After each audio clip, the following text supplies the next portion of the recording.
Class 7 English का नया chapter है रेड क्रॉस। सबसे पहले लेसन के बारे में about the lesson. when we set out to achieve a great purpose we are moved by some inspiration। कहता है कि जब हम लोग कोई महान उद्देश्य जब हम लोग किसी महान उद्देश्य की प्राप्ति करना चाहते हैं, we are moved by some inspiration, तो हम लोग किसी प्रेरणा से आगे बढ़ते हैं।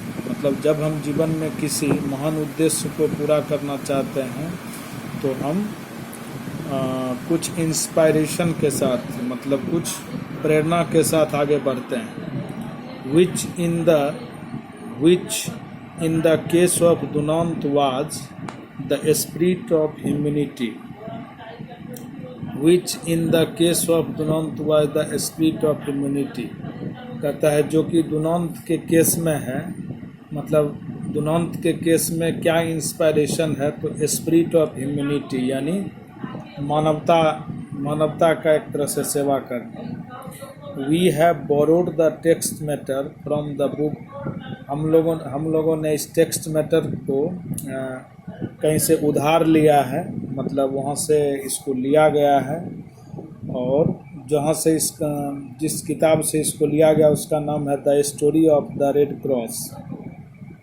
किताब का नाम है the story of the red cross, written by Krishna Satyanand, और इस किताब को लिखने वाले हैं कृष्णा सत्यानंद। अब चैप्टर है Dunant was the son of a rich businessman. Dunant जो था एक अमीर बिजनेसमैन का बेटा था।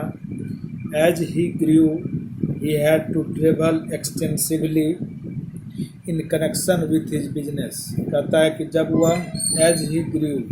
वह बड़ा हुआ, he had to travel extensively, उसको बहुत ज़्यादा यात्राएं करनी पड़ी। In connection with his business, मतलब अपने बिजनेस के सिलसिला में। One such trip took him to the Lombardy plains in Italy in June 1859।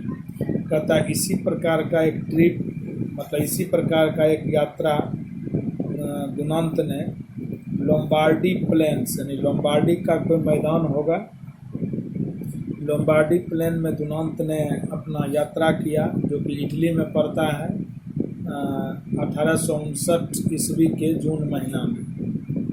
Emperor of the France Napoleon III helped by the king of Sardinia was at war with Austria. कहा कि the emperor of France यानी France का राजा Napoleon तृतीय helped by the king of Sardinia, जिसको कि Sardinia का राजा मदद कर रहा था, was at war with Austria, जो कि ऑस्ट्रिया के साथ लड़ाई में था। Dunant hoped to meet Napoleon and get permission for a business project. दुनंत इस आशा में था कि वह नेपोलियन से मिलेगा और वह किसी बिजनेस प्रोजेक्ट के लिए नेपोलियन से परमिशन लेगा या अनुमति लेगा। It was a beautiful spring night. यह जो था बसंत ऋतु की सुंदर रात थी। Dunant was fast asleep in an इन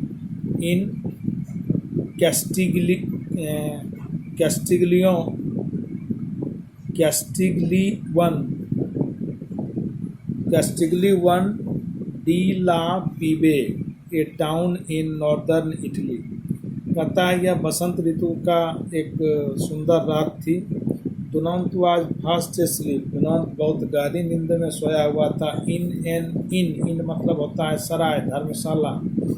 दुनंत जो है किसी धर्मशाला में बहुत गहरी नींद में सोया हुआ था। वहाँ पर इन कैस्टिग्लियन डी ला पीबे, मतलब ये जो सराय था वो कैस्टिग्लियन डी ला पीबे नामक जगह में था ये, और यह जो जगह है वह उत्तरी इटली का एक शहर का नाम है।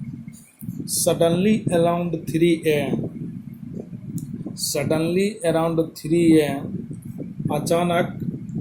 अचानक 3 बजे के आसपास अचानक 3 बजे के आसपास he was awakened by the sound of artillery fire. कहता है कि अचानक 3 बजे के आसपास जो है वह जग गया। Bye the sound of artillery fire, मतलब लगा कहीं पर तोप चलने का आवाज़ आ रहा था, उसकी आवाज़ सुनकर वह जग गया। The sound came from near by Solferino. कहता है कि यह आवाज़ बगल में कोई Solferino, A small village with less than 1,000 inhabitants. कहता है कि यह जो आवाज़ आ रहा था वह सोल्फेरिनो नामक एक छोटे से गांव से आ रहा था, जहां पर 1,000 से भी कम लोग रहते थे। द फायरिंग ग्रीव लाउडर, और जो फायरिंग का आवाज़ था वह लगातार और तेजी होता जा रहा था। The battle of Solferino had begun, लगा कि सोल्फेरिनो की लड़ाई शुरू हो गई। Dunant leapt out of bed and hurried towards Solferino. Dunant जो है बिछावन पर से उठ गया और तेजी से वह जो है सोल्फेरिनो की तरफ गया। He perched on top of a hill from where he got a clear view of the battlefield. वह जो है एक पहाड़ी के सबसे ऊपरी सिरे पर चढ़ गया, जहाँ से वह बैटलफील्ड का यानी लड़ाई के मैदान का एकदम स्पष्ट व्यू देख सकता था। Below him on the planes over A 10 mile stretch 3 lakh man faced one another. कहता है बिलो हिम, उसके नीचे, ऑन द प्लेन्स ओवर ए, मतलब उसके नीचे, मतलब वो जिस पहाड़ी पर खड़ा था उस पहाड़ी के नीचे, कहता है मैदानी भाग था, ओवर ए 10 माइल स्ट्रेच, और यह मैदानी भाग जो है 10 मील तक फैला हुआ था, जहाँ पर 3 लाख लोग जो है एक दूसरे के सामने खड़े थे। On one side were the French and Sardinian soldiers in their colorful uniforms and on the other the Austrians।